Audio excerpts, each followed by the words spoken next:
You are welcome to SVC 103D, which is Protection Agencies and Community Relations. And on the sixth unit, which seeks to talk about protection agencies and the rights of minorities and violence. The first session talks about the concept of minorities. But before we look at the first session, a quick overview of the unit. And this unit will present issues on protection agencies and the rights of minorities globally and in Ghana. It also sheds more light on the issue of domestic violence and stress in close relationships. You will learn a great deal from the unit if you take it seriously, and I urge you to come along with me as we move along with this discussion. And on the first session that seeks to talk about concepts of minority. And by the end of this lesson, you should be able to explain the concept of minority groups, provide examples of minority groups in your country and the world at large. And the question is, what is a minority group? What is a minority group? Good.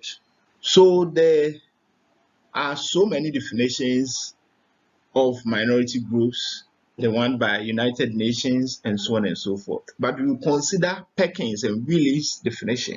And they say minority group is a subgroup of the population. So it is a subgroup of the population with unique social, religious, ethnic, racial, or other characteristics that differs from those of majority groups. The term usually refers to any group that's subjugated by those in more powerful social positions. So what this seeks to say is that it is a group that is controlled by those in a powerful social positions. And this powerful group is either be a numerical minority or otherwise. So example of such groups in African American is women, Rastafarians, immigrants, amongst others. What are some of the properties of minority groups? Good. Members of the minority group are identified by the ill treatment that they usually suffer in the hands of the dominant or majority group. And this ill treatment often takes the form of discrimination, segregation, persecution, opposition they suffer in the hands of the dominant group.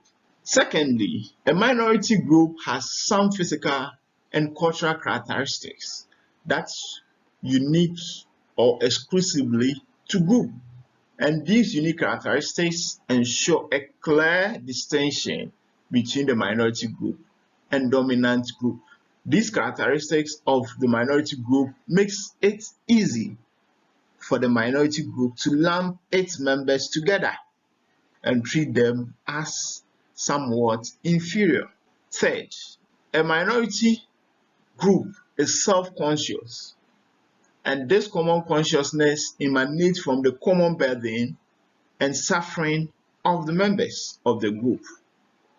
Fourth, members of the minority group is usually involuntarily, and therefore members do not have the right to choose alternative groups. For example, being born a woman or woman is something that we can choose ourselves. Lastly, members of the minority are often endogamous. This means that they tend to marry from within their group.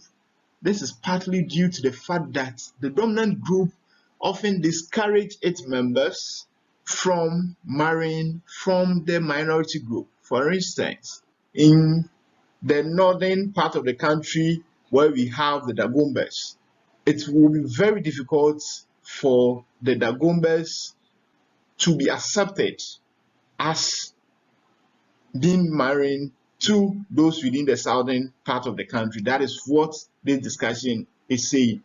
Being it true or not, it might not necessarily be true, but then that is what the point is saying.